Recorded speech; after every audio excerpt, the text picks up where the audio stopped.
DPR Filipina memakzulkan Wapres Sara Duterte. Netizen Indonesia langsung heboh. Bisakah Wapres Gibran juga? Suara pemakzulan terhadap Wapres Gibran sudah kencang sejak tahun yang lalu. Forum Purnawirawan TNI yang berisi 103 jenderal, 73 laksamana, 65 marskal, dan 91 kolonel sudah bersurat ke MPR dan DPR menuntut pemakzulan Gibran. Suara itu suara resmi dan terang, bukan bisik-bisik, bukan demo jalanan, ada surat resmi dengan kop dan tanda tangan. Dasar tuntutannya adalah Gibran dinilai lolos sebagai cawapres karena putusan MK nomor 90 tahun 2023 yang cacat hukum yang diputuskan oleh Anwar Usman, pamannya sendiri. Konflik kepentingan yang sungguh telanjang. Ferry Amsari, ahli hukum tata negara, juga menambahkan perkara itu bahkan didaftarkan di MK pada hari libur. Pertama kali dalam sejarah, menurut Ferry Amsari juga, MK dinilai langsung mengeluarkan putusan yang mengabulkan syarat pencalonan Gibran tanpa melalui tahap pembuktian yang semestinya.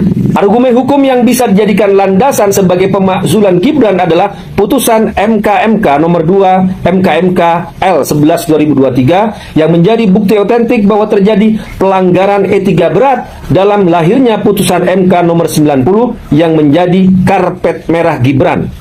Juga putusan DKPP nomor 135, 136, 137, 141 PKI DKPP 12/2023 bahwa Dewan Kehormatan Penyelenggara Pemilu DKPP memutus bahwa KPU melanggar etik karena memproses pendaftaran Gibran sebelum mengubah PKPU.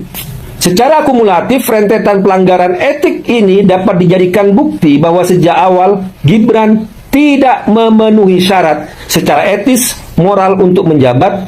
Belum lagi kalau terbukti akun Fufu Fafa yang menyerang kehormatan Bapak Prabowo Subianto dan keluarganya terbukti milik Gibran, ini masuk kategori perbuatan tercela. Bahwa proses pemakzulan bukan sekedar menjatuhkan Gibran, ini mekanisme hukum yang sah. Justru bisa jadi panggung bagi Gibran untuk membuktikan bahwa semua tuduhan itu salah. Di Filipina, wapresnya sudah dimakzulkan. Lantas bagaimana? Bacaan saya terhadap statement Pak Jokowi adalah dengan mengatakan paket Prabowo Gibran dua periode. Kalau misalnya Mas Gibran tidak dipilih, jangan salahkan Pak Jokowi kalau melirik opsi lain gitu loh. Dan itu mungkin terpikir juga di Mas Ahaye, Iya, Pak SBY. terpikir juga mungkin di KDM, terpikir juga di elit-elit yang lain, PKB mungkin, PKS mungkin. Tapi Prof, tapi kan itu Pak Jokowi melirik opsi lain itu sebagai akibat tidak dipilih sebagai cawapresnya Pak Prabowo kan kira-kira kayak gitulah hipotesisnya gitu. Tapi kan problemnya di lingkaran Pak Prabowo juga banyak yang tidak menginginkan Pak Jokowi memang. Itu dia ketemu kan, ketemu dengan kepentingan tadi. Jadi poin saya adalah di internal Pak Prabowo kan tidak satu suara juga berkaitan dengan Pak Jokowi atau Gibran. Jadi siapa di internalnya lagi kuat itulah wajah kira-kira cawapresnya nanti lah gitu. Kan kita udah tahu ya soal siapa orang di samping Pak Prabowo ya. Dari data yang saya punya, terutama sejak Pilpres pertama tahun 2004 dimulai, tidak ada capres yang menang tanpa dukungan dari kalangan NU. Pertanyaannya kan gini ya Prof, di luar ini mungkin Pak Prabowo merasa punya instrumen lain gitu, yaitu misalnya jumlah batalion banyak gitu misalnya 600 ya, batalion kan? baru. Mungkin tentara emang nggak boleh milih, polisi juga dulu nggak boleh milih, tapi kan cuma kan bukan berarti nggak bisa dijadikan instrumen politik kan gitu. Ya bisa ya, cuma mengukurnya susah ya. Ini betul. Bukan berarti menolak argumen instrumen aparat tidak punya kontribusi. Saya mungkin bukan menolak ya, mungkin ada, tapi ukurnya bukan single factor. Dan susah diukur kan. Susah diukur. Ya karena gini juga Prof, kan ada kepercayaan misalnya ketika Orde Baru membangun pemerintahan, salah satu andalnya kan birokrat dan ABRI kan, ABG kan, ABG. iya kan, ABRI birokrasi Golkar gitu. Karena apa?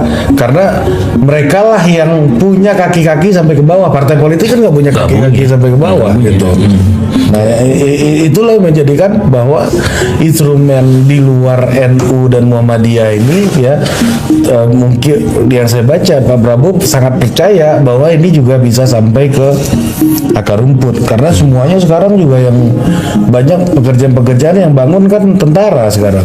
Iya. Bangun dapur, bangun Koperasi apa Merah kan. Putih. Iya, Koperasi Merah Putih tentara. Dan itu kan Agrinas ya mungkin sebagian Satgas PKH dan mereka kan ketika dalam kegiatan itu kan bertemu dengan masyarakat sipil.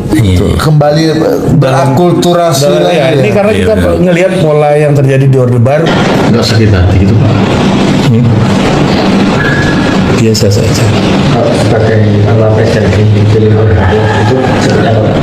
Dan seperti jadi kelompok itu menerima Negara ini kan negara besar yang memiliki sistem ketatanegaraan. Ya diikuti saja proses sesuai sistem ketatanegaraan kita. Bahwa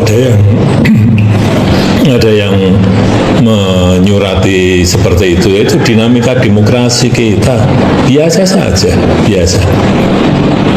Dinamika demokrasi kan ya seperti itu, biasa saja. nggak sakit hati gitu Pak. Biasa saja. Sebagai wapres dan dipilih oleh rakyat itu seperti apa Pak? Dan seperti jadi kelompok itu menerima presiden tapi tidak menerima pilihan itu. Iya, pemilihan presiden kemarin kan satu paket. Bukan sendiri-sendiri. Kayak di Filipina itu sendiri-sendiri. Di kita ini kan satu paket. Jadi tidak bisa menerima presiden tapi tidak menerima wakil. Ya memang mekanismenya seperti itu. Jadi sekali lagi sistem ketatanegaraan kita memiliki mekanisme yang harus diikuti bahwa pemakzulan itu harus presiden atau wakil presiden misalnya. Ya, halo teman-teman, selamat datang kembali di channel Ruang Aspirasi. Wadah bagi kita semua untuk mendiskusikan dinamika politik, hukum, dan kebangsaan secara jernih dan objektif. Sahabat aspirasi, panggung politik tanah air kembali dihangatkan oleh diskursus yang cukup sensitif namun krusial bagi perjalanan demokrasi kita, yaitu mengenai pemakzulan Wakil Presiden Gibran Rakabuming Raka. Isu ini mencuat ke permukaan seiring dengan perkembangan politik regional. Salah satunya ketika DPR Filipina secara resmi memakzulkan wakil presiden mereka, Sara Duterte. Kejadian di negara tetangga tersebut lantas memicu pertanyaan besar di tengah publik Indonesia. Apakah hal serupa secara konstitusional dapat terjadi di Indonesia? Jika kita kilas balik, aspirasi dari desakan mengenai pemakzulan ini sebenarnya bukanlah hal yang baru. Gerakan ini telah disuarakan secara resmi, salah satunya melalui surat terbuka yang dilayangkan oleh Forum Purnawirawan TNI yang terdiri dari ratusan perwira tinggi dan menengah kepada MPR serta DPR RI. Dasar dari tuntutan tersebut berakar pada aspek legitimasi etis dan hukum. Konteks pertamanya adalah putusan Mahkamah Konstitusi nomor 90 tahun 2023 terkait batas usia calon wakil presiden yang oleh sebagian ahli hukum tata negara dinilai mengandung benturan kepentingan barat. Pelanggaran etik ini diperkuat oleh putusan Majelis Kehormatan Mahkamah Konstitusi serta keputusan DKPP terhadap KPU terkait proses administrasi pendaftaran. Ya, selain persoalan di masa pendaftaran, ruang publik juga sempat diramaikan oleh polemik akun digital Fufu Fafa yang dinilai melanggar kepantasan dan etika moral seorang pejabat publik jika nanti terbukti secara sah. Namun sahabat aspirasi, kita harus melihat persoalan ini secara berimbang melalui kacamata hukum ketatanegaraan yang berlaku di Indonesia. Berbeda dengan sistem Filipina di mana presiden dan wakil presiden dipilih secara terpisah. Di Indonesia, kepala negara dan wakil dipilih dalam satu paket kesatuan melalui pemilu secara konstitusional sebagaimana diatur dalam pasal 7A dan 7B UUD 1945. Proses pemakzulan atau impeachment di Indonesia memiliki mekanisme yang sangat panjang dan berlapis. Proses tersebut harus dimulai dari DPR melalui hak yang menyatakan pendapat, kemudian diuji secara hukum di Mahkamah Konstitusi, dan keputusan akhirnya berada di tangan MPR. Hingga saat ini, posisi lembaga legislatif di bawah kepemimpinan Puan Maharani maupun respon dari pihak istana menyatakan bahwa segala dinamika yang terjadi merupakan bagian dari kebebasan berpendapat dalam alam demokrasi. Namun, roda pemerintahan tetap berjalan sesuai koridor hukum yang berlaku. Dan semua pihak diminta untuk menghormati mekanisme ketatanegaraan yang ada. Pemakzulan bukanlah sekedar instrumen untuk menjatuhkan, melainkan sebuah mekanisme konstitusional tertinggi untuk menguji akuntabilitas seseorang pemimpin di hadapan hukum dan rakyatnya. Tugas kita sebagai warga negara adalah terus mengawal jalannya pemerintahan agar tetap setia pada koridor etika dan hukum demi masa depan demokrasi Indonesia. Bagaimana pandangan Anda mengenai dinamika politik ini? Apakah tuntutan pemakzulan ini murni bagian dari penegakan etika konstitusi ataukah sekedar dinamika politik biasa? Tulis analisis dan opini cerdas Anda di kolom komentar di bawah. Jangan lupa untuk menyukai video ini, membagikannya dan mengaktifkan lonceng notifikasi agar Anda tidak ketinggalan pembahasan menarik lainnya hanya di Ruang Aspirasi. Sekarang teman-teman, menariknya saya akan membacakan komentar-komentar netizen mengenai video cuplikan tadi. Teman-teman, komentar pertama dari Masuyem. Makanya era Jokowi semua rusak aturan NKRI ini oleh misi-misi termul. Mehmet, lebih cepat lebih baik dua-duanya. Prodenteng, kami rakyat sudah terlalu lama dibohongi, kami butuh berita pemakzulan nyata. Marsuin, tangkap siapapun yang terlibat dengan masalah Jokowi, hukum di Nusa Kembangkan. Mangaraja, ijazah diduga juga palsu. Mar, mantap harus dimakzulkan. Hari ini, aku sangat amat setuju. Itu harus secepatnya dan yang ngasih karpet merah harus diusut juga. Biar di belakangnya sangat amat hati-hati. Ini Nur Salam. Segera makzulkan Gibran, tidak layak memimpin negara ini tanpa pendidikan yang tidak jelas. Gibran sama seperti bapaknya, 11-12 ijazah palsu. Andi Fatimah, satu republik dibohongi dan ditipu oleh satu keluarga PKI. Kemana semua rakyat yang katanya NKRI harga mati? Bah Putri, seorang muslimat, mari kita kuatkan iman kita, sudah tertulis dalam Al-Quran. Kejahatan pasti akan sirna, akan hancur terus putar filmnya. Ini Jamilah Haja, setuju wapres dimakzulkan, tak punya ijazah, SMA tak punya kemampuan, sangat memalukan. Kobaran, Gibran harus dimakzulkan. Ini Mucamat, hal seperti ini tidak boleh dilakukan lagi di masa yang akan datang. Muhammad, maaf teman-teman.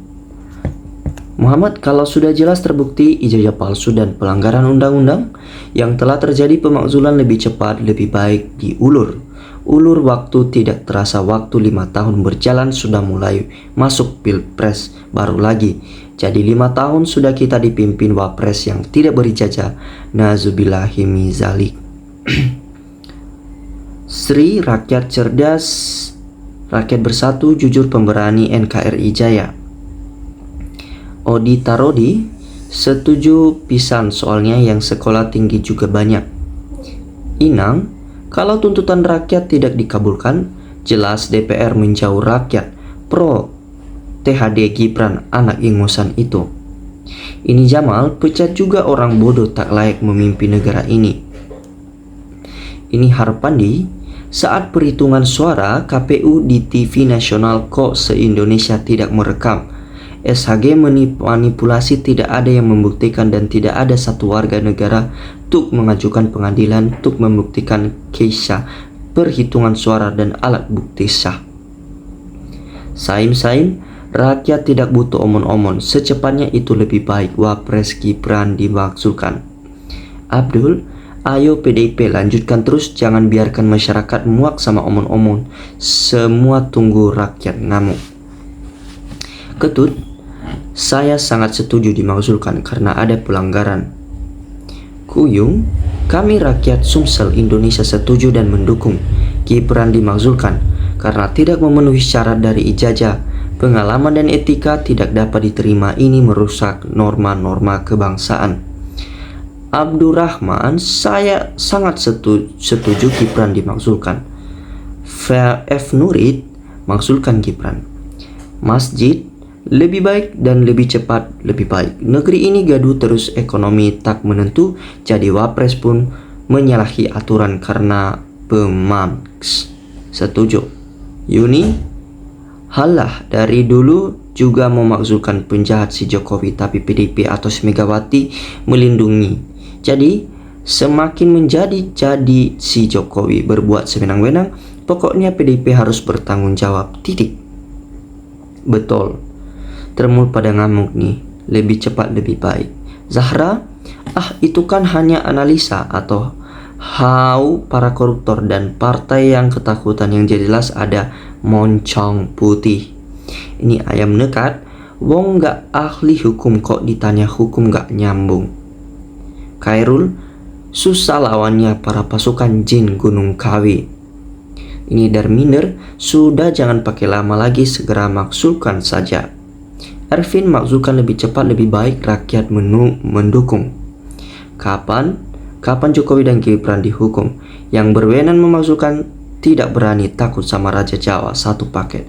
Suryati, jadi Wapres menghalalkan segala cara dengan bapaknya jadi presiden, juga menghalalkan segala keluarga PKI.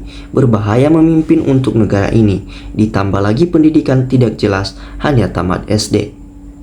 Muhammad, segera makzulkan Gibran dan satu paket dengan Presiden KPU curang. Selamatkan bangsa dan NKRI.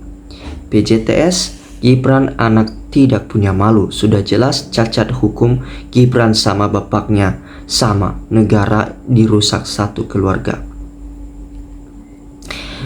Revaja, yang penting jangan Anies. Ini Lovely, Jokodok, memang pilpresnya satu paket, tapi kalau wapresnya secara personal melakukan perbuatan tercela, apakah presidennya ikut dimakzulkan? Demikian sebaliknya, aturan seperti itu jelas tidak ada. Ini Gondol Smithy, setuju wapres dimakzulkan lebih cepat lebih baik. Ini Tantra, lebih baik lebih cepat Gibran diturunkan dari wapres sebagai penggantinya, paham ilmu tata negara. Onoy, Belegedes, hanya omon-omon makzulkan mulai dulu, hanya omon-omon melulu. Didi, kalau Gibran lengser nasib Fufu Fafa sebagaimana, apakah akan dia dili? Ini Endang, lah cepat lebih bagus. TDM layak SMP. Ijazah bapak dan anak sama aja. Titit, pokoknya Gibran presiden 2029. Wirdam, kalau aku setuju Gibran dimakzulkan. Wibowi, ngondos digedein. Ini Mbak Nur, ini yang benar nggak? Jangan berbohongi lagi rakyat. Ini Enco, sok atuh lebih cepat lebih baik sebelum azab Allah atas kezoliman penyelenggara negara. Absolut.